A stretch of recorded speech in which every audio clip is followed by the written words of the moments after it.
Away for another Vaughan boundary. Well, he's a great fieldsman, Philip Tufnell. He often falls over and he's brought it into his batting as well.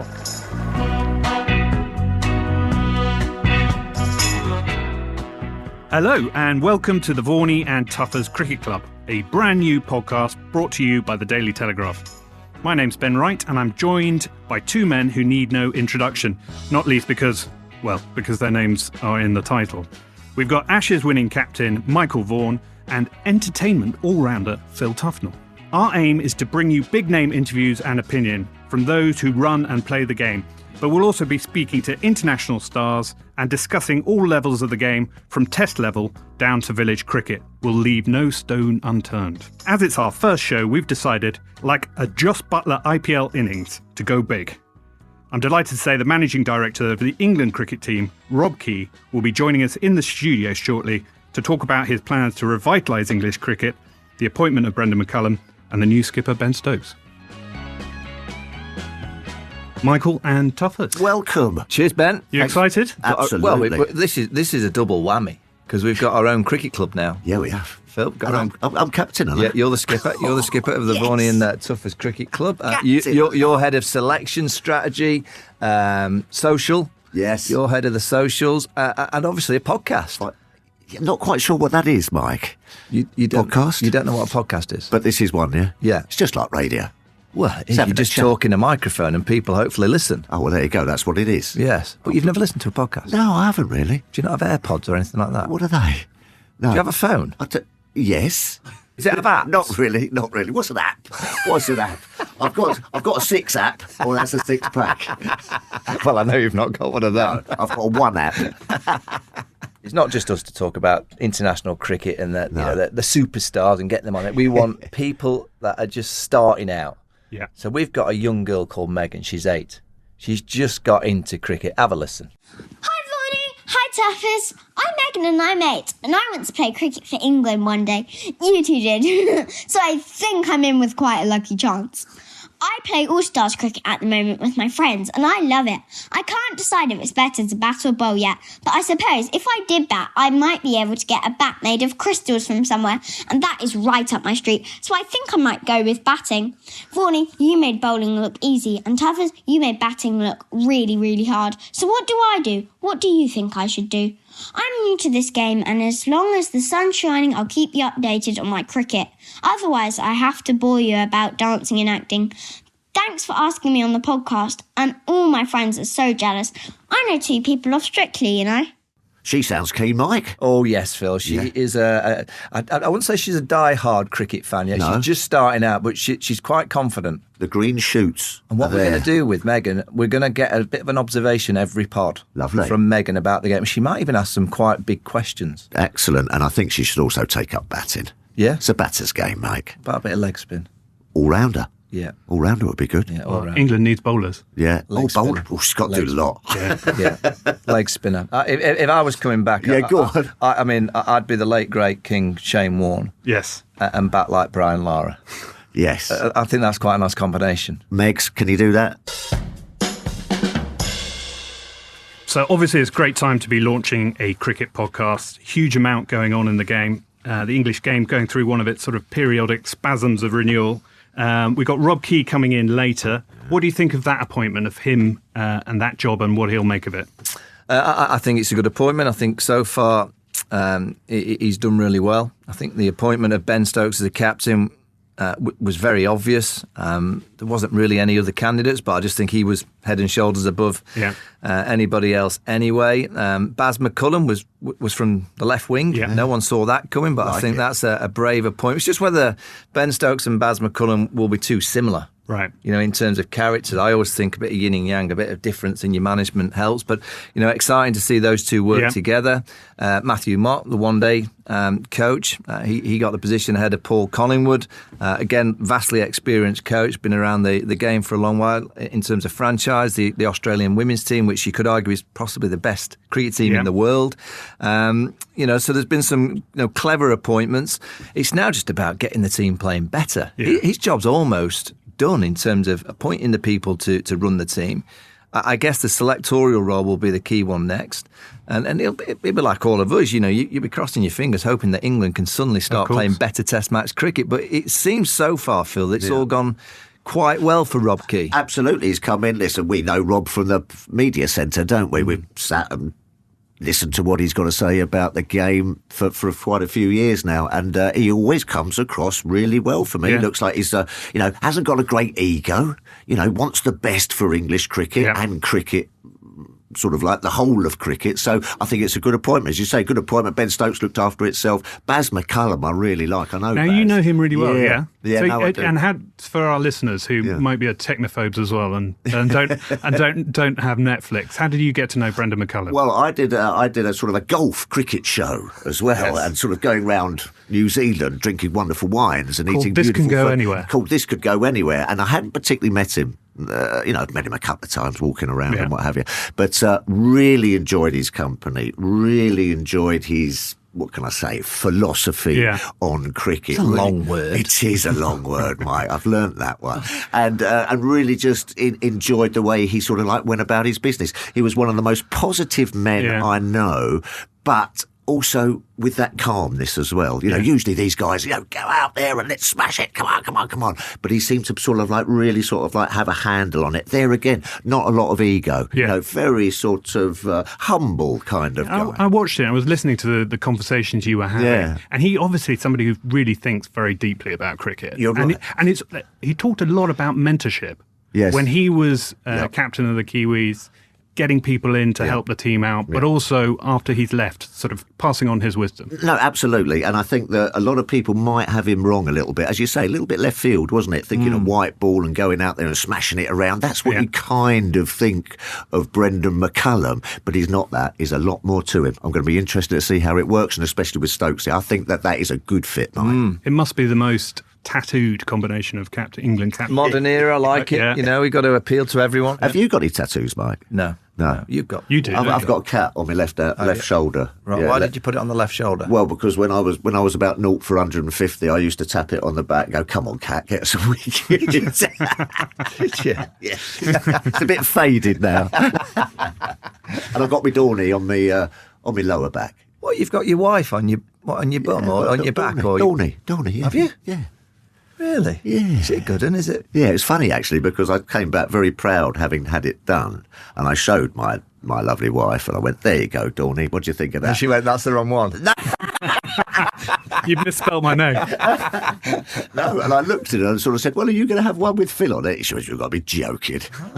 I went, "Oh, thanks so much." One thing's for sure, day one at Lord's, you won't want to be late because you feel that that combination, it might be actually that they surprise us all and try and play Test cricket the right way. Yeah. Which is about creating a foundation. Without doubt. It's not taking too many risks too soon. It's not about going to crash the first hour for 60 to try and get ahead of the game. It's about earn the right to then play aggressively at the right time. Yeah. And I hope that both that combination will get together and go, wait a minute. Yeah. The England Test match team were 1 in 17, so they've got them at the perfect time. They can't do any worse.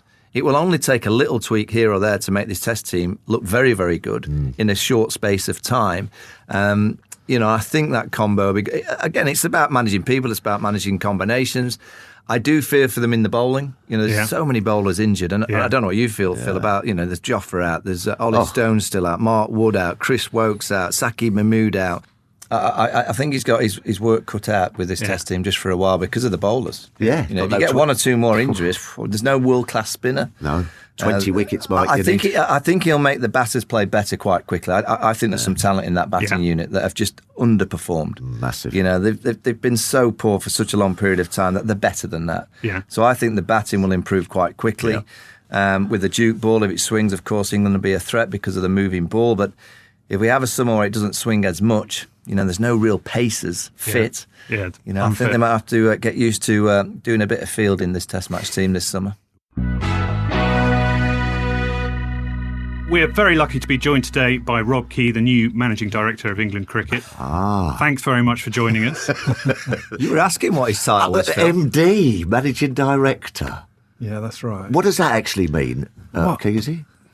Well, it just means you're the managing director. So I'm in charge, I suppose, of England men's cricket. So that's from pathway to the science of medicine to not coaching, not domestic cricket. That's someone else's remit, but pretty much everything with England men. Yeah.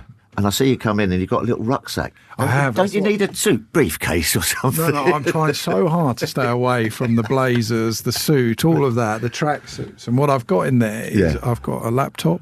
Lovely. And an iPad. Lovely. And a notebook. That's all you need. Exactly. So you've got two then. You've got the iPad and the laptop. Yeah, and I've got the pen thing so that I can actually draw and make notes on my iPad as well. It's unbelievable. We were actually scoring Kaluki with the kids and we use it for that at the moment. That's the most... So in your role now, you've only been in the job a few weeks. What are you drawing on an iPad? No, so what I'm doing, my role actually at the moment, it was quite, the real job hadn't really started, or it will probably start once the coaches are in.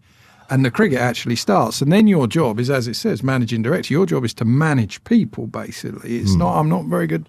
I've got no techie skills. I've got no, I'm not a coach. I'm not involved in science and medicine. Well, you was a player, Rob. You was a player. Exactly. So your job is to manage, to hire the best people and then manage them to the best that you can. And my first bit was to find a captain. Yeah. So then we got Ben Stokes. Straightforward. Yeah, straightforward. Like the old school first 11. Who's going to be picked the most? That's going to be Ben. Yeah, so Ben ended up as that man. He's been very good, actually. Yeah.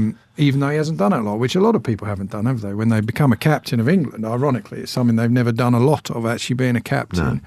Then it was trying to find out who the coach was going to be. And what we worked out was that, like, say, for instance, we needed two coaches. We needed to split it between red and white ball. Because, for example, the schedule now is getting to a point where you can't do both. So we'll have 2 test matches against New Zealand. Then straight away, the white ball side will fly to Holland. They'll have 3 ODIs. And then as soon as that finishes, then they're back for a test for the 3rd test match. And that gets more and more like that throughout the next couple of years. There's a few series that are COVID catch-ups. So then it was a bit like doing this, where you're not in a studio, but you're basically, something that I've done for the last, 10 years as a broadcaster, is I'm interviewing people all the time. So I was sitting there on Zoom calls or Teams meets, whatever you call them, with the coaches, and you're trying to work out who the best was. Or who the best person is. How do you do that, Keezy? What's your sort of remit for sort of like finding who the best? Because obviously you went for Brendon McCullum, a little bit out the box, wasn't it? Yeah. A little bit left field. I think it's a cracker, by the way. I think, because I know Brendon and he is a top man. How did you come to that conclusion? Well, so what you do is there's a whole process. So you have to make sure you get a job description, you get the advert out, and you make sure you then have people who apply for it. And like all jobs, really, you have other people that you think, they'd be pretty good for this job. So you make a few inquiries and see if they fancy going for the job. And for the red ball job in particular, there were lots of people that actually wanted to do that job. And a lot of the time with these things, in that sort of a position, people, they don't necessarily want to go through the process, but they want to get the job. Right. So I think there was a lot of people that were very interested in that role. And we ended up with a really good field in that. More people, which I didn't think was going to happen, actually. More people were interested in the red ball job than there were the white ball. The white ball didn't really turn people on as much as the red ball. So all of the names that you can think of, which the papers, every day I was reading about who I was speaking to in the papers, and there was a different, there's some were right and some were wrong.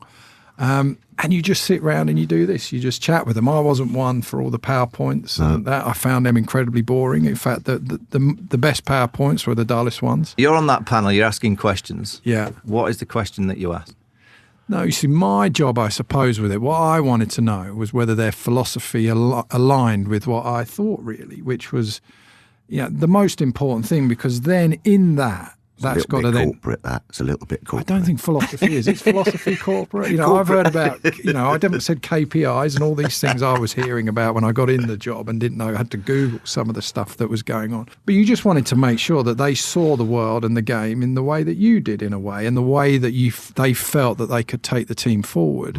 You wanted to know you were aligned on that. You can't have, and it's got to be the same with the captain, the coach, and everyone in the system has to be, the vision has to be one that you're all pushing for the same thing. Rob, you're talking about the vision, and we'll get into the coach and the captain a bit, but you were talking about the fact that you were a broadcaster. You obviously had a successful career as a pundit.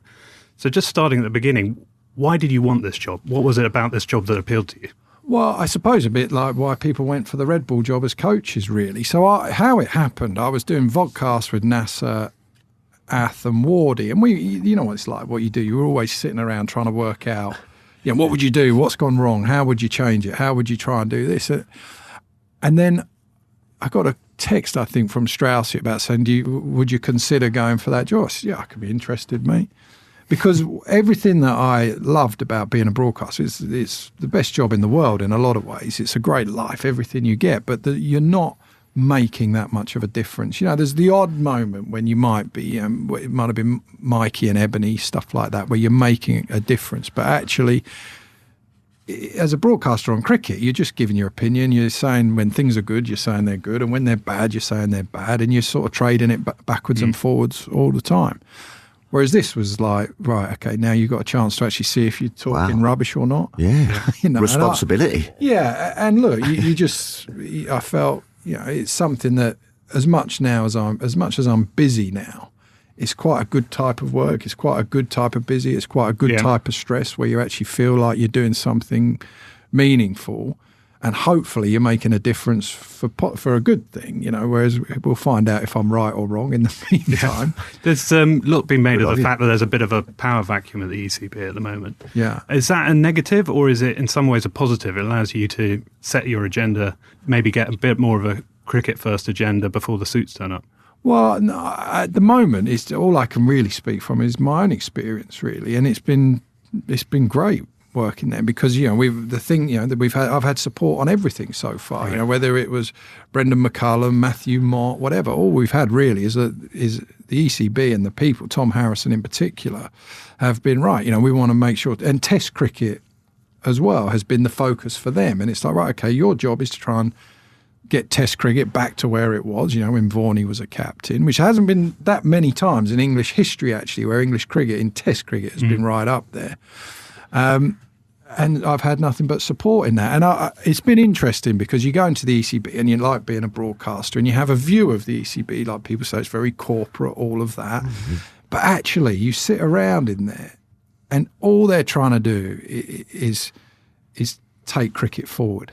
And that's been the thing, they're not trying to ruin cricket. Everything they talk about is participation, is getting people inspired by the game, pushing the England teams forward, girls, boys, everyone really. And it's a very noble cause and they've been battered a little bit and they've been hammered quite a lot. But actually, when you look at it, cricket's in a very good place. Because of what happened in the Ashes, we start to think, cricket's in a real, we've got a real downer on English cricket. Actually, English cricket's in a great spot at the moment. Players are having a great lifestyle. They're having a great time. They haven't performed as well as they've wanted to in Test match cricket, but they've had a horrific couple of years. Yeah. So it's a very positive place, and it's a place where their vision is something that's very noble. So how are you going to take that forward then, Rob? Because at the moment we are at the bottom. But that's exactly, you know what it's like. I mean, you can have your visions, you can have all your views and all of that. You can have your coaches, whoever they are, it's about the players. And our job, and what I think is, I think there's good players in England. Yeah. There's no question about that, those young batsmen that you've seen. And there's a list of them now coming out, especially for that middle order. And the job of the coaches and our job is to get the best out of them now. There's no way that they've been playing to the best of their ability. Now, that might be because they've been in these bubbles and they've spent more time worrying about, where they can eat breakfast and can they do this and do they have to wear a mask here and can they use the pool and is it going to be 14 days hard quarantine or is it going to be, you're allowed out your room for 10 days. Can we make that 5 and then maybe go into the gym, all that. Yeah. That's been their life for the last 2 years. Well, that's been the same for every team.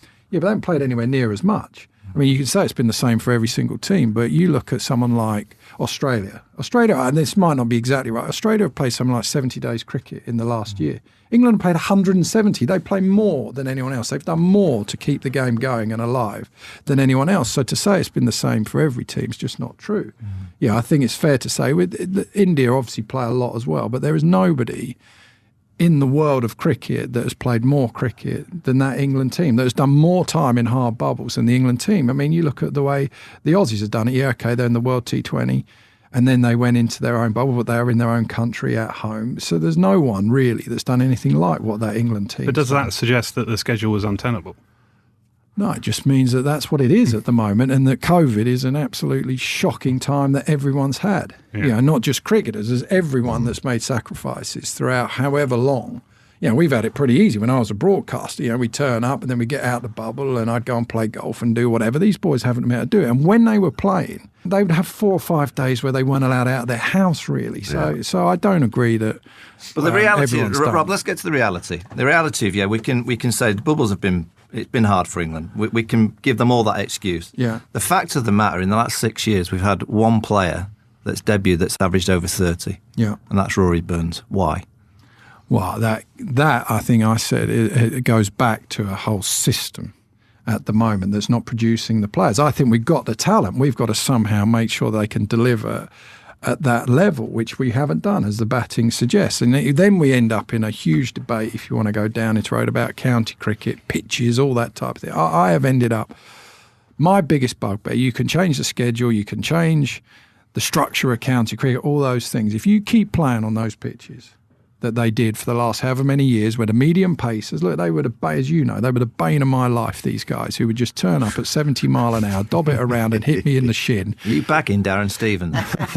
You are, aren't you? Listen, look, I know he's your pal. But this is the point. Love Darren Stevens. Yeah, Steve-O's been unbelievable, but you can't, it's just been too much. It's been too one-sided, county cricket. That's why there's no spinners. And I did an article, I got in trouble.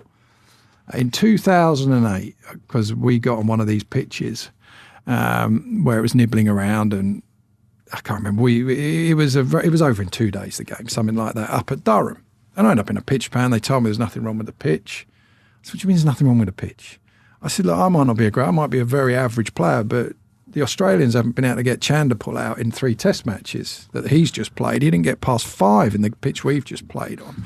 Yeah, but what my point is with that, if you don't replicate the conditions you get in Test cricket, you end up with no spinners, no fast bowlers. You look now, we've got a load of injuries, which will be a load of different reasons, but part of it will be probably because they're now starting to play 4-day games of cricket, not something that's over in 2 and a bit days.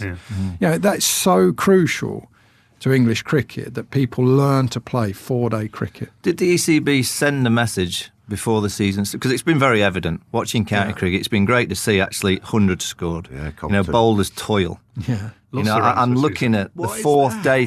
Because was it a message sent by the ECB before the season? Come on, let's get better pitches. I hear the Duke ball's not doing quite as much. Whether that's just the look of the draw, whatever it may be. I don't know how to make cricket balls, but they're saying it's just the look of the draw. Has there been a message sent from the ECB? Let's get better pitches and let's get a ball that doesn't do quite as much. No, well, I was there. So one of the early meetings I had was with all the chief execs, the county chief executives, and so I was new into the job. So this was all before the season had started, pretty much, when I came into this position. And there's been no direct message to the counties or anyone, but there's been obviously a lot of talk about it. So I think actually at the moment it's just a happy coincidence. Broady has said the ball's like plasticine. Yeah. It's like bowling with plasticine or something. He's got great little sound bites. He'd make a good broadcaster, Broady, at some point. But so there's been a time where the balls, whether they've gone soft, stuff like that, but whether it's the way, I don't know why it's happened, but don't you just think, you know better than anyone, isn't it better? You're a spinner as well. Yeah. You're seeing spinners bowl. Yeah. How can it be good that a spinner never gets to bowl?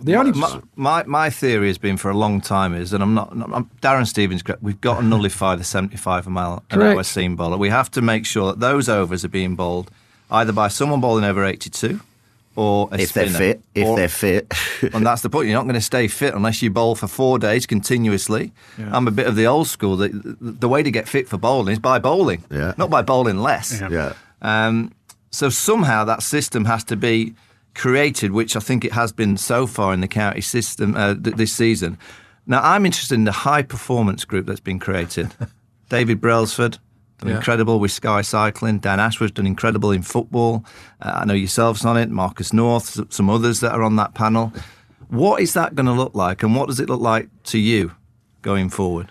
Do you know what? We've had a couple of meetings, and I'm not sure. The meetings so far have been very interesting, but it's been setting up the debate, really. So because you've got a load of people from lots of other sports, they want to get in, like the people you said, and find out how they see high performance. And actually, it's been just listening and them trying to work out and find out. You think how complicated our system is, whether it's county cricket, England cricket, how it all works. You've got the votes that you need in county cricket, all these things. So a lot of it so far has been setting up with these guys to sort of explain how it works and where we're at.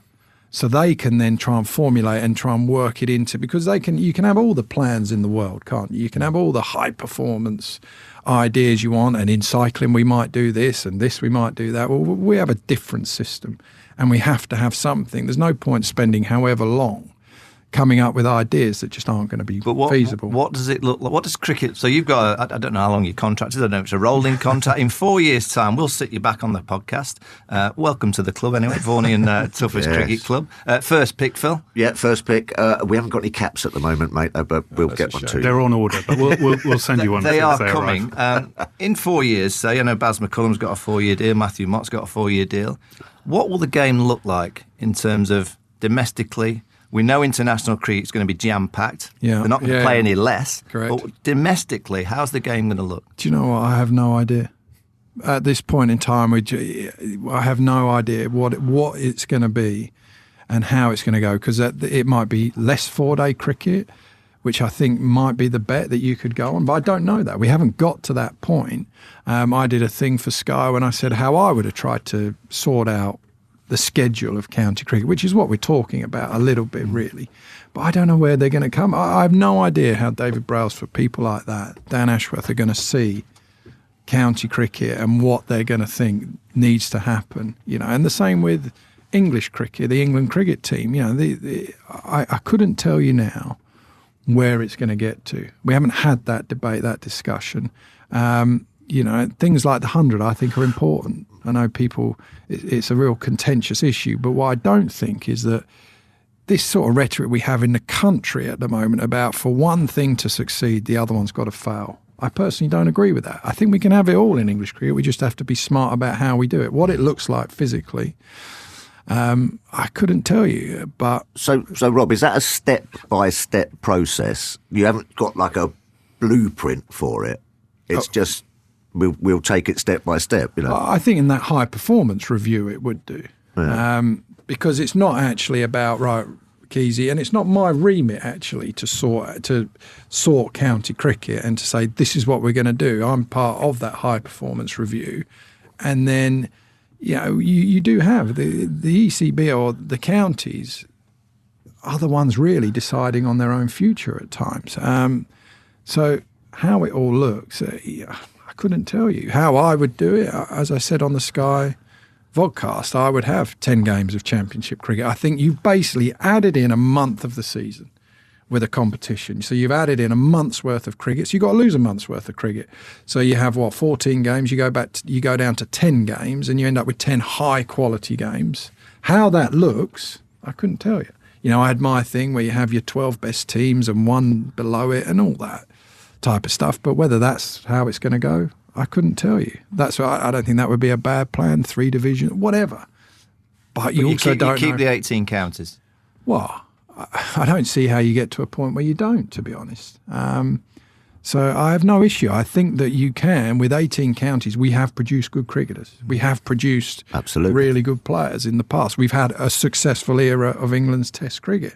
We've produced the best white ball team we've probably ever had, and one of the best teams in the world, one of the greatest eras of England's white ball cricket. But do you see the system, even when it's tweaked? I saw the statement that Andrew Strauss released the other day about the high performance, saying English cricket has been the number one Test men's team for 12 months in the last 40 years. Yeah. In that time, Australia have been number one for 170 months.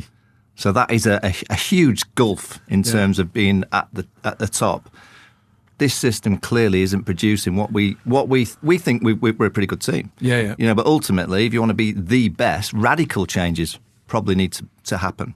And radical probably means less games, maybe playing 5-day cricket in our preparation. I'm always for change and difference. 4-day cricket, lights on, I'm all for that. But if it's that you stay at 5-day for Test match cricket, why not play it in our domestic game as well? But I don't see that as radical change, to be honest. That's adding an extra day to a game, and that's doing what I said, where you go down to less cricket. So I don't see that as an issue. And the only thing, as you know, I look at things, and I disagree slightly with Straussy, although he's right that we've been number one in the world probably for a very small period.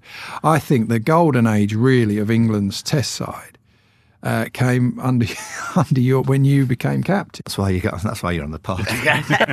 But you see, just easy questions. And what it was, What a lovely chat, Rob Kears. and what it was, and what you did bloody well actually was the mentality of English cricket changed.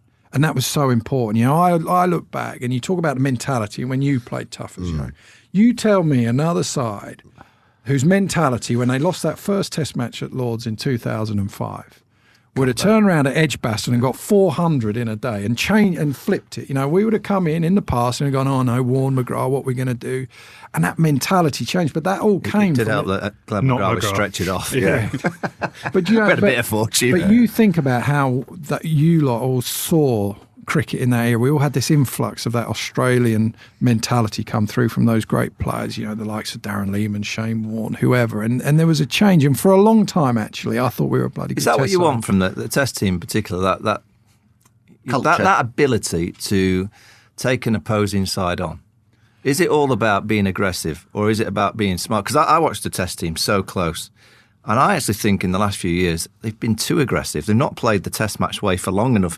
I always think in Test cricket, you earn the right to be aggressive, but you have to have that foundation set first. I don't think this Test match team and this group has been good enough, mentally strong enough to create that foundation. And then you can go. Then you can be aggressive. You know, I don't think there's many. Maybe the Australian great side, they went aggressive from pretty much ball one because they were that good.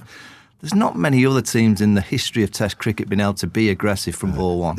Also, with this present sort of England team, you just feel that as soon as the pressure moments come on, that batting lineup goes to pieces. But that's where, again, it's not about going out there and playing shots. No. It's actually about the mentality that you have, the way that you think helps your defence. I actually think if you look at it, yes, all right, you go, oh, they've played a shot outside off stump. That comes from indecisiveness. Not knowing when to leave the ball comes from being indecisive, from being negative. It's not about the way that you go out there and you look to just the one way of playing. When you speak to Brendon McCullum, and he just said it, we had the team talk this morning. Oh, I listened in on it. Yeah, and he's very clear actually about what Test cricket is for him. You know, it's about being able to soak up pressure as a batsman, being able to transfer pressure at the right time as a batsman by making good decisions all the time throughout and having the courage and the conviction to make those decisions throughout. So there are times when you've got to soak it up, but you have to be positive in your thinking to do that. You just leave the ball better, I think, when you're positive. You come out thinking, oh, no, you know, I don't want to play a shot here. And that's when indecision comes from. And England have been indecisive. So what you want is not someone to go out there, and this is where, you know, our way of playing now under the McCullum era is just to run down and smack the ball. No, that's not what it is at all. And then he's very clear as well on bowlers. Bowlers, you just look to take wickets. There's no sort of like, oh, we're going to try and control this rate, control the scoreboard and that. No, your job is to take wickets. And then he's very simple again. It's like, with the ball, we look to take wickets and we are able to adapt the plan accordingly to whatever that is. So McCullum, you obviously a couple of big calls that you've made since you got the job. Yeah. Stokes was perhaps the obvious choice as captain. McCullum, more of a left field choice. So what was it about him that appealed to you? When you sit down and you listen, and we had lots of chats, and you go through that process, what you realise is he's so much more than that thing that people think of, like, oh, we're just going to go out there and look to be positive. Just to be clear, did you approach him or he applied? Yeah, I rang him and just said, do you fancy having a go at this? You know, and he was in his Was that for the way. white ball or the red ball to start? No. What we did at the start, actually, we just asked people if they were interested. And then we weren't going to limit people or put people into a bracket and say, right, he's only red ball, he's only white ball. We just wanted to say, are you interested in either job? And then it became clear, you know, where with McCullum in particular, that it was like the red ball was the one that he was the most interested in. And then when you sit and chat with him, you realise, he's a bright bloke, this fella. You know, and what I love about people like that, as you know him, Kat, is that he's so authentic to he's just who he is, really. He's bright. He's not going to be putting on a voice or anything like that. He's just who he is. And he's got conviction in how he sees the game. Those things I was saying there about how you play, he has that. He's like, no. And you can almost, it's a bit like, and this is what I love, because I think when you go into interviews, you get people who try and interview and they try and say what they think you want to hear. He was a bit like, no, this is how I see it. Did you get a bit of that? I think you get a little bit of that throughout, yeah, really. And it's interesting because you don't, where you really find out about people, I think, is when you speak to people who work with them. And so you ring up people and you say, oh, you've worked with so-and-so, what do you reckon? And they'll give you a good steer. That's where sometimes experience for a coach, everyone thinks, oh, you need experience. Well, let me tell you, I reckon that kills some people. Because when you ring up everyone who's worked with them and they go, they're all right. And they go, okay, what's so-and-so like? Yeah, they're all right. They're not bad. So then you know that the chances are you're going to get someone who's all right. Yeah. He's not bad. But someone with a bit less experience, they might be great. They might be good. They might be, all right.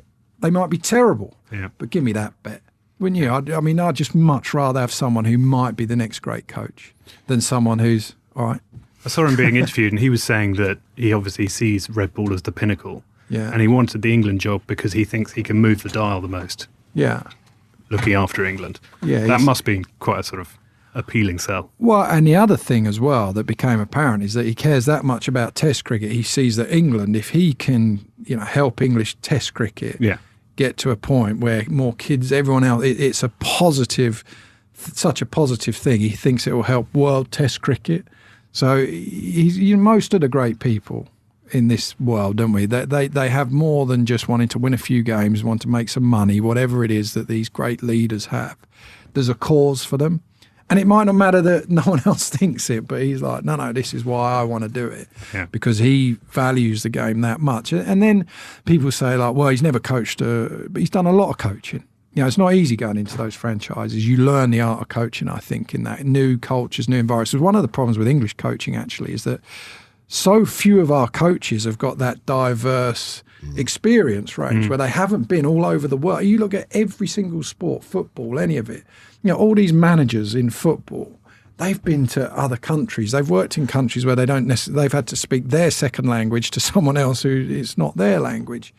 And so they end up with this huge range, this experience range that English coaches, managers don't necessarily have.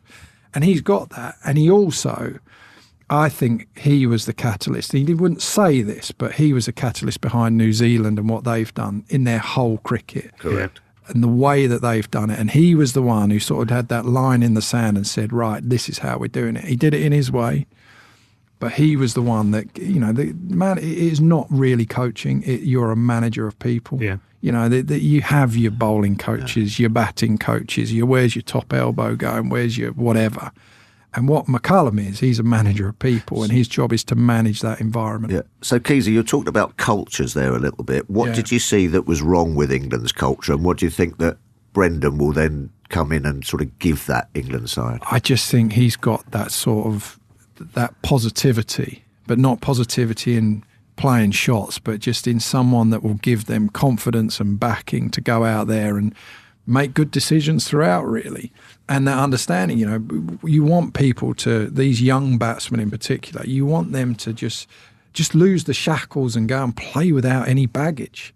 Because it's been bloody tough with the pitches, all that stuff. India, it really spun. And they've played the best teams in the world, effectively. And we're a long way off them throughout the last year. They've played India. They've played India twice. New Zealand, they've played Australia. So there's been a bit of baggage there. And they need to, you need someone in to come and just take that off. Yeah. So your message, so we've had a couple of English coaches in the last few years, Chris Silverwood, Peter Morse twice, tried the best, but it's just not worked out. What is your message to England coaches out there in the county system, in the management group that you have now? Someone like Paul Collingwood, for instance, you've gone for Matthew Mott in the one-day game. What did you see in Matthew Mott that you don't see in Paul Collingwood? I look at someone like Steve Gerrard, Frank Lampard, two, recently retired footballers, gone into management, done pretty well. What are you seeing in Matthew Mott that you've not seen in someone like Paul? Look, Collie was very close in that decision, and Collie would have been, I think, very good at that white ball side. But in Matthew Mott, you've got someone who has basically done what I've just said, where he has literally coached in so many different fields. That he has got an experience and he is so much further along in his coaching journey than other people because of what he's had to do. In English cricket, got to remember as well, we got 18 counties. There's a lot more opportunity in coaching, so people stay in our system for so much longer. If you're in Australia, what is there, 6 teams, 8 teams maybe with the Big Bash, and now you've got women's cricket as well in England. So there's so many different ways. You don't have to leave, really. You can stay in your system. So do you think England coaches should be getting out there and getting a bit more international experience? Yeah, but I think we can't necessarily control that. But what we can do is control what we give our coaches in our own country and the opportunity that we give them in that. So when we've gone into the 100, they haven't been given the opportunity, which I think was a mistake, quite frankly. So, and that was the difference really between Matthew Mott and Paul Collingwood. Colley's been a head coach, I think, for a month, effectively. Matthew Mott's done it for 20 years. And the real decision with the white ball side was that under Owen Morgan, you could probably... it wouldn't be the world's toughest job in a way. Owen Morgan is an outstanding... He's the leader of a generation, Owen Morgan. He's the best I've seen. Present company accepted. Thanks so much. But he's a natural leader. There's no question about that. But at some point, he's going to go. Yeah. And Morgs will do what's right for English cricket, I think. But I don't know when that will be. So at some point, you're going to want a coach that can maybe take more of a forward step, as it were, take more of a role in it than probably what you need now. So that was the decision-making process. So he's a bit of a caretaker at the moment, you're sort of saying. Well, not a caretaker. No, you just want someone who's not that environment. You see, that environment or that team is bloody good, and it's been good for a long time, and they're doing a lot right. But what you want is someone who's not going to change it, which Motti, I think, he's another bright bloke who understands. Every time you say Motti, I think of John Motson and that sheepskin jacket. Exactly. Come on, Motti. And what he will do is he will end up just influencing it along the way. And that's what he did with that Australian women's team, who were a very good side, and he's taken them to another level. Yeah. And how you do it, you've got to be bright to do that. The easy thing would have been just to go say, come on in, Morgs, off you go with it. Do we need to look, Keezy? The ECB has spent a lot of money on levels for coaches. Level 1, 2, 3, 4. Yeah. It's not working. It can't be working. These individuals commit to 2 or 3 years learning the level 4, all the different skills that you require. Yeah. And yet we're not promoting them. You said the 100. Every single 100-ball team should have been coached by an English coach, in my opinion. Yeah. We missed a big opportunity. Is it time that we actually looked at that system? And are you going to be looking for in a year or two's time, you have to make a call and one of them goes? Is it that you look for someone that's got level 4? Because you haven't done as yet. Obviously, I don't know if Baz has got level 4, but he's just an very good player who's gone into the franchise system, manages people well. Are you going to look more in the future to those kind of characters? Are you hoping that we can drive more of an opportunity for the English coaches? Look, but you know what it's like with opportunity. You've got to be demanding that as well. And that doesn't mean you've got to be saying we've got to do that, but you've got to be giving such a good case that when the next time one of these jobs comes up, it's like, and you look in the media, who in the media was going, there was barely any English name mentioned in this. And you're right, we do have to look at that. We can't sit there and go, we've got the world's greatest coach education system in the world and not employ any coach. So that means we probably haven't. It's the fact we haven't. So you have to look at how you're doing everything. You can't just keep patting yourself on the back for things. You've got to look at how do we make it better.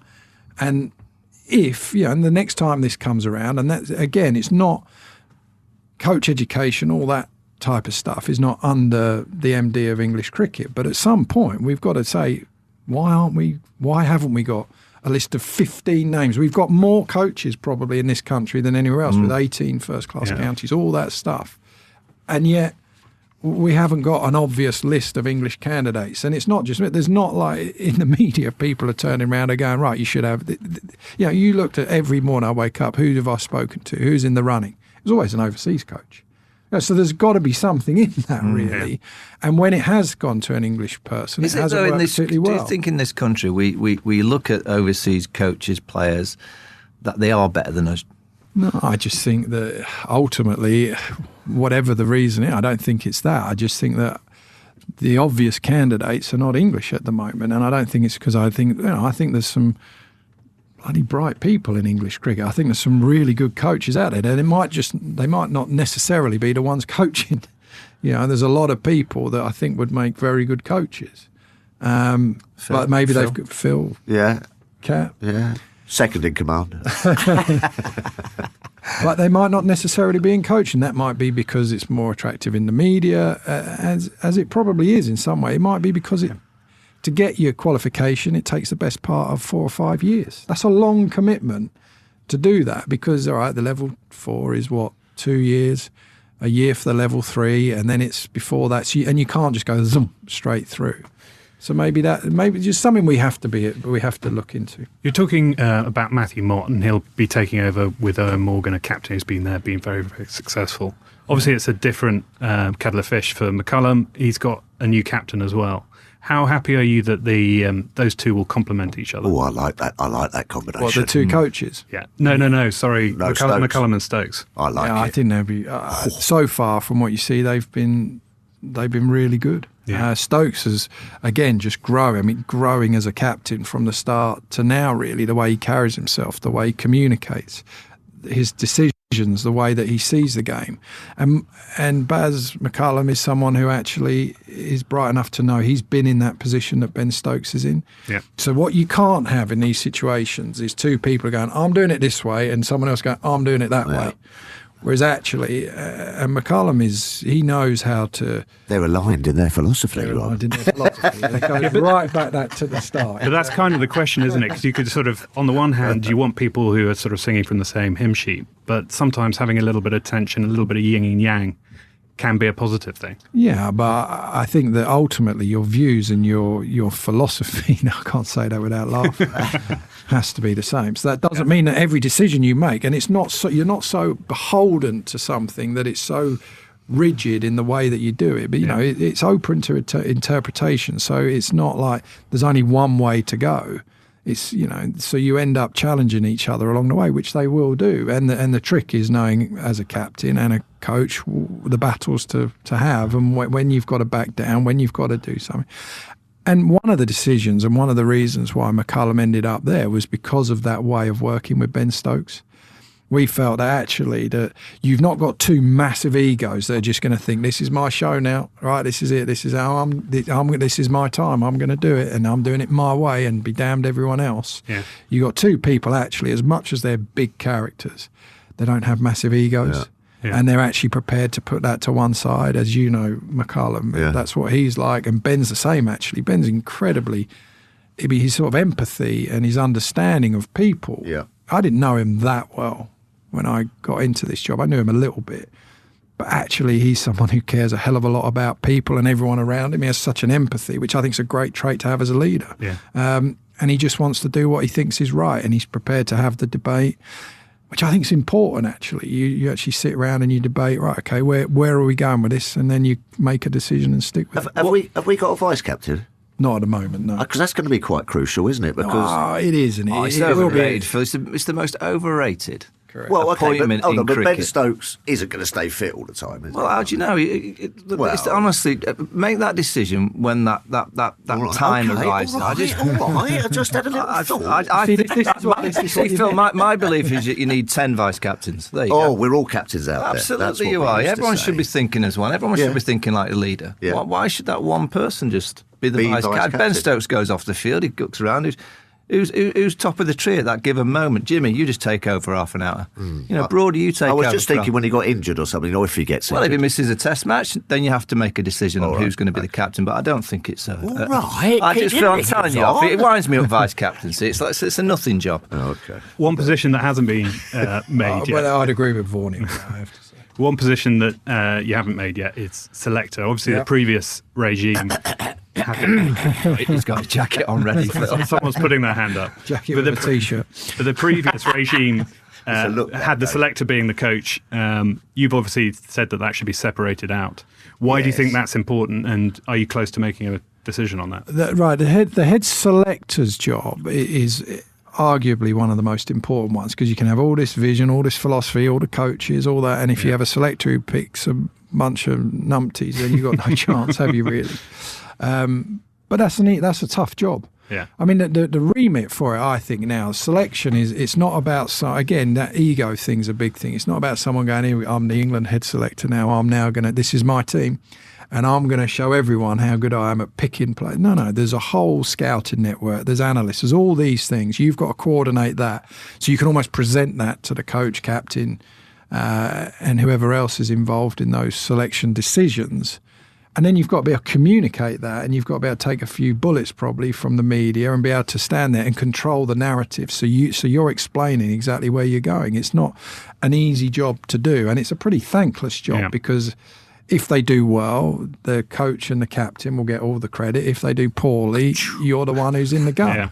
Yeah. So it's a challenging job, but it's such an important job that I'm not in a rush to do it. The way we're working at the moment is fine up to a point where, I can effectively chair that meeting. I can deliver the message to the media. You basically don't want bad decisions to be made. But it's a full-time role, so we need to get someone in there. And that will have to be someone English, won't it? Yeah, somebody think, really, just someone who's across domestic cricket as much as anything else, who's across everything else, and in there. And you probably at some point need to. Just on a couple of players of note. Number one for me is Matt Parkinson, not selected. Yeah. What have they not seen in Matt Parkinson? In terms of what he's delivered already in county cricket, it's been very strong. He offers that difference to the attack. Yeah, mystery spin. Clearly, for England to be a world-class Test match team, they need a world-class spinner. Absolutely. And he's the one that I look at and think, I'm not saying his ceiling's huge, but I think his ceiling's a bit higher than an orthodox spinner. Yeah. Why wouldn't you have gone with him straight away? Well, I think really because Jack Leach was just ahead of him. And that's the only reason at the moment. And what I've also said in this with Brendon and Ben is that we don't have to get every decision in the first week. We will see. It's that balance, isn't it, between loyalty and bringing and making sure that everyone else around that team sees it, that you have a bit of faith in the people that are around. Jack Leach has bowled pretty well, got wickets against Gloucestershire, hasn't bowled a lot for Somerset actually, because they're one of the teams that haven't been playing on these flat wickets that they've played on, so he's bowled less overs than a few. But it's not that we haven't seen something in Matt Parkinson, it's just that at the moment Jack Leach is just ahead of him. But like I said, Brendon McCullum will come in, Ben Stokes as captain. You don't have to make every single decision in the first week. These things will evolve. You'll start working out how your support staff looks, which are the best bets in county cricket for you. Who are the ones that you think can deliver on the way, the mentality you want the most, really, and Jack Leach at the moment is that man to do that. And the other player, and you're not going to be surprised for me to ask about this chap, and it's the one player that all my kids' mates just talk about, just seeing him completely explode the IPL. I knew you were a huge advocate of Jos Buttler being in the Test team. Yeah. Jos Buttler and Test cricket, where do we stand? Well, at the moment, Jos is obviously playing white ball. He's not in that Test side, but I see no reason why Jos Buttler needs to finish from playing or to retire from playing Test cricket. Now, unless he turns around and says, "Do you know what, I just want to go down that white ball path," then that's a different conversation. But I don't see any reason why Jos Has he Buttler, shown any indication that might be I think the he's case? been so... he's had a pretty big IPL at the moment. I think he'll come back and then he'll start thinking about things. But even if in a year's time, whenever it is, I don't know. I don't see why he has to retire unless he turns around and says, "I have no interest in that red ball game whatsoever. It's not for me." I have no reason to think why Jos Buttler couldn't be. I always thought that he could be an outstanding Test match batsman, wicket keeper, and I still think that he can. And I see no reason why he still couldn't do that, and why he has to make any sort of decision either way, or why we have to make a decision either way. Why do you think he's not come good on his promise? Well, Brendon could be ideal for him. Yeah. Did exactly the same role virtually, didn't he? And that's the bet, really. My bet is that someone like McCullum Stokes can get the best out of all of these people, really. Whoever it is, Ben Folkes, who's got an outstanding record. Whoever is Jack Leach, Matt Parkinson, whoever comes in, my bet really is that you don't need to completely change the personnel and get rid of everyone and say, you've all been rubbish. I think they've picked some bloody good players over the years. Yeah. We've just got to get the best out of them.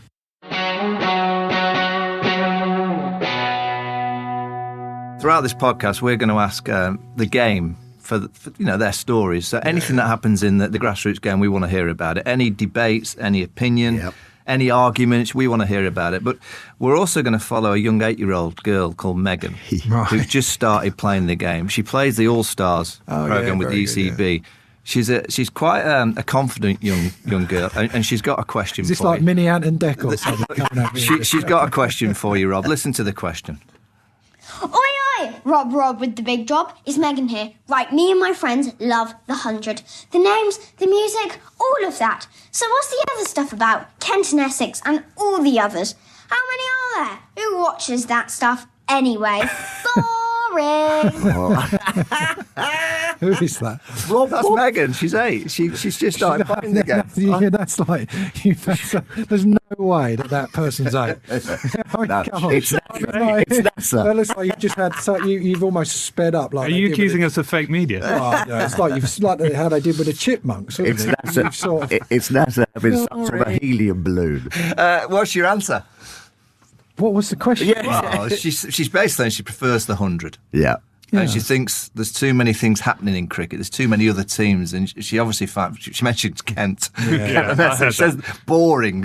What do you say to those young people that actually probably are aligning themselves more with the 100-ball teams? I think that's exactly the point, really. You have the 100, you have the Blast. If you live more locally, my kids like the Blast because they can go there and get the cups and give them back and get a pound every time, whatever it is. You know, there's something for everyone. That's my point right at the start of this interview, is that actually for one to succeed, the other one doesn't have to fail. And you can have a little bit of everything. There can be something for everyone. And you know what? Meghan, who finds it boring at the moment, might actually, go to the 100, think this is good. And then in a few years' time, she might actually love cricket, love playing it, and go, do you know what, I fancy a bit of this 4-day stuff. Yeah. She might not. And the whole point of why that was started, and before I was doing this job and when I was working for Sky, I know are behind the 100, so all the 100 haters will think, oh, Keezy, you're just digging it, you're supporting it because you have to. I said, no. I've never once sat in a meeting before or since doing this job and heard anyone at the ECB say, do you know what, we're doing this for ourselves. The whole point of the 100 is for people like Meghan to actually go out there and find a love for the game like we did, because my kids, they're not like what we were. It's not the same world that we live in. You have to give them other ways. There's so much competition there. And I think that... Cricket seems to be a sport, Keezy, doesn't it? That, over the last few years, everyone seems to be falling out. Yeah. Let's just get back to what it is. It's a game of cricket. It's a game of cricket. Do you know what, Phil? If you like 4-day cricket, go and watch 4-day cricket and enjoy it.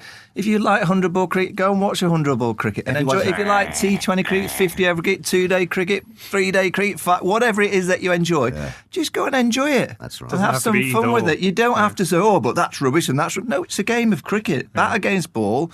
Men and women are playing it. The growth in the women's game has been monstrous. Yeah. And last year, the big success of the 100, it was the women's game. Yeah. It was. It got a great platform, huge crowds, great exposure. Can we start talking positively about the game of cricket? They're all great formats and you can choose. Correct, that's exactly the point. Baz said to me, he said, get everyone sitting on the bus facing the right way. How about that? He loves the bus. He loves the bus. He loves the bus analogy. Did he use that this morning? Did he use the bus? Did he? But you're right. But don't you think that's the way the whole country is at the moment? Hello, yes. No, but people we're defining each other by our politics, stuff like that. I couldn't care what you think, as long as actually you're a decent person and you're trying to live the best life you can. That'll do. Boom. You've got a lot on your plate with at the top of the game. I mean, how much are you going to get involved in the grassroots? What would you've been sort of vocal about how expensive it is for kids, for example, to take up the game? Yeah, no, that's definitely that's what it wasn't about just the England team. This why I wanted to get involved with and do this job. It was about things like that. I've been, I sort of feel I've had a leg in every camp of English cricket for the last however long, even with its women's cricket, commentating on it and seeing that grow. And that is something we have to do. You can't talk about a game for everyone and price 80% of the people out of the market. It's just ridiculous. I mean, even now, and at the ECB, they are trying like hell to make it more affordable for everyone. And the counties have to buy into that as well. What are they doing, Keezy? Well, you put me on the spot. They're putting more money into it, basically, trying to make sure that it is more affordable. They already put a hell of a... the kit, or some of the 100 could go towards it. It's such an expensive game. You go and buy a kit set for your youngster these days. Well, it's £200 or £300 before you know it. And then you've got the petrol to travel. How much time. is a bat nowadays? Well, mate? A real quality bat, I dread to think. But even a junior kit set, they are 400 quid. It's expensive. So we're asking.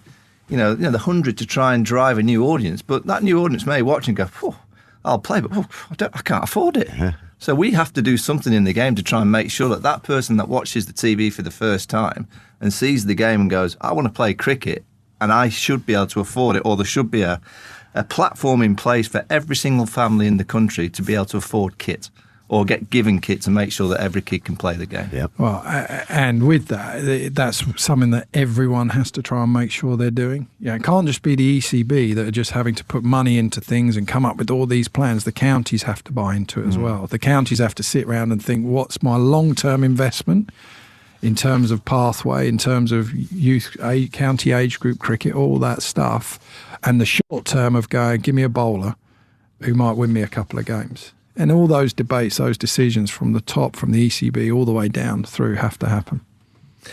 Phil's got again, this is probably before you go back to the nets and help the England side prepare. Phil's got his either or. So there's 5 questions here, Rob, and it's either or. Right. Go on, the cat. Here we go. Either or. Stokes or Flintoff? Got to be. Flynn Stokes. Okay. Golf or cricket? Golf. I don't know whether that's the right answer. Okay. Broad or Anderson? Oh, that is an interesting one. Jimmy. Vitality Blast or 100? I prefer the 100, I think. Oh, go on. And the major one, dog or cat? Oh, dogs. I'm not a cat person. We've got one at home. It drives me mad. I think if it was big enough, it'd eat you. Keezy, thank you. Thank you, Robert. Enjoy the nets. Will do. Send my love to Baz. What do you think of that? Wow. I thought that was fantastic. What a straightforward kind of guy. Yeah. I mean, I've known him beforehand in the, in the punditry area and everything, and always respected his opinion. But top draw for me. Yeah, I think the line is safe hands. I think England have got a safe pair of hands, and not just in terms of a bland sort of way. Yeah. I think he's going to do it his way. I don't think he is going to be one of these with the computers and looking at too much data. I love the fact that he keeps talking about it's about managing people. Yeah. And that's all teams are about. How you manage the people that are in your team will kind of decide upon whether you're successful or not. Yeah, and also no ego. Let's just try and get this England team moving forward. Yeah, I mean, obviously you guys know him. This is the first time I've met him, but it sort of exudes common sense and plain speaking. Absolutely. Which is pretty much all it takes, common sense. And the hardest That's quite part, rare, Mike. That's quite rare. But the hardest part, I mean, It's not so common. If we're honest, the easiest part of the job is now. Appointing people. They haven't played yet. They haven't had that week where it's all gone wrong. They haven't made any selectorial mistakes as yet because nothing's happened. So that's all further down the line. And I guess how he manages downtime, the times where things aren't going quite so well and he has to manoeuvre a player or two or a captain or a coach. But what he says about the game in general, not just about the highest level of the England team, everything across the board, I think English cricket have got exactly the right kind of person. Yeah, good work. Yeah, and if he's picking people in his own image below him, then that common sense will trickle down. Yeah, I just think he will, and I think he'll take his time to pick the selector. Yeah. I think that might take a little bit more time. Sounds like it's quite a key role. Yeah, I think it is, and it's finding that right person who clearly can work with all the team, the scouting team, but also have a real eye of not just the player but the character. Yeah. At the highest level, it is about character. It's about having that right mentality to perform and play and cope with the pressure. So it's not all about the numbers that you see in county cricket. It's about, that player can play a bit, he's got good numbers, but has he got the right kind of strength inside? Yeah. And that's what that individual will have to be very good at. And then backing them, because I think what they've done with Ollie Pope's quite interesting. Promoted him to number 3 and said, you're our man, and they've got his back. Yeah, and the one thing I'll say about Ollie Pope going to number 3, I'm amazed he's not tried it before. Yeah. I'm amazed he hasn't batted for Surrey. I'm amazed Why haven't England asked Surrey to put him there? Well, I go from as a player point of view. Why isn't he demanded? Yeah. You know, if you look at the England Test match team, Joe Root was always going to go back to 4. He loves it at 4. Johnny Bairstow played well in the winter. He's going to bat 5. Ben Stokes, as soon as he got the caps, I'm batting 6. Yeah. So the engine room of 4, 5, 6 is locked in. Yeah. You would think for the summer. So there's one position available, number 3. So if I'm a young batter, Harry Brooks, Ollie Pope, I'd have been knocking on the coach's door at McCann going, I'm batting 3. So Harry Brooks batting at 5 for Yorkshire, been incredible, average 140. Real talent. We saw him in the Roses clash in the Vitality Blast on Friday. Played beautifully. But why didn't he just knock the door down at number 3? If he'd have done what he'd done at 5 at 3, I reckon Harry Brooks would have been given that nod in the Test match on Thursday. I've never really understood batting lineups, Mike. No? No. I was always 11. Yeah. Because I didn't like walking off on my own. No, that's interesting though. But why does Joe Root love it at 4? You know, why does Johnny Bairstow have to be 5? You know what I mean? What the difference is? Well, I think Joe Root is. I mean, he played nicely in the Caribbean at number 3. Yeah. But he's had so much success. You're a good at player. number 4. Surely you can play wherever you like. No, you can. No, I think he could play at number 3 and be very successful. But when you've got 10,000 Test match runs and you like batting at number 4, you've earned the right to bat at number 4. Is it a little bit in the old brain? Yeah, maybe. And also, you know, it's if you're going at number 3, you can be out there first ball against the brand new, fresh Duke ball in English conditions. So, in a funny kind of way, if I was a young player, I'd be knocking down the door to bat at 3. I don't see many players who have batted number 5 and 6 in county cricket that have had outstanding Test match careers. I believe that if you want to be an outstanding Test match player, you've got to be somewhere in the top 3 in county cricket. Yeah. You know, if you can't face the moving ball, how are you going to cope with the pressure and the moving ball in international cricket? So that's something that I'd like to see from younger players. Maybe the pitch is improving, the ball not doing quite as much. The coaches' doors around the county game will be getting a few more knocks to say I'm quite happy to bat in the top 3 now. The ball's not doing quite as much, but it's an interesting week for Test match cricket in England because everything's been positive in the last few weeks. Everything's great. Ben's going to be great. Bazzy's going to be great. Broad and Anderson's back. 40 for 4 comes around again. And it could quite easily be, all the changes, all the noise. Same old England, 30 for 3. Yeah, but we've got to give him a bit of time. And one thing I couldn't believe about Keezy, though, was he's got a cat and he went dog. Yeah. I mean, what's he going to be feeling like when the cat hears this podcast? I know, exactly. He's going to... And the cat will listen. Okay, superb. Well, I think that's all we've got time for. A big thanks to Michael and Phil, and a massive thanks to Rob Key for taking time out to speak with us today. And finally, a big thanks to you for downloading our first episode. We hope you enjoyed it. If you have, please make sure to subscribe to the podcast. We'll be coming out every single Wednesday. If you have friends or family who are cricket mad, please be sure to spread the word. You can get in touch with us at cricketclub@telegraph.co.uk and also find all 3 of us on Twitter. We'll be answering your questions every single week, so please do get in touch. Tuffers is contractually obliged to read every single email we get. Until next week, goodbye.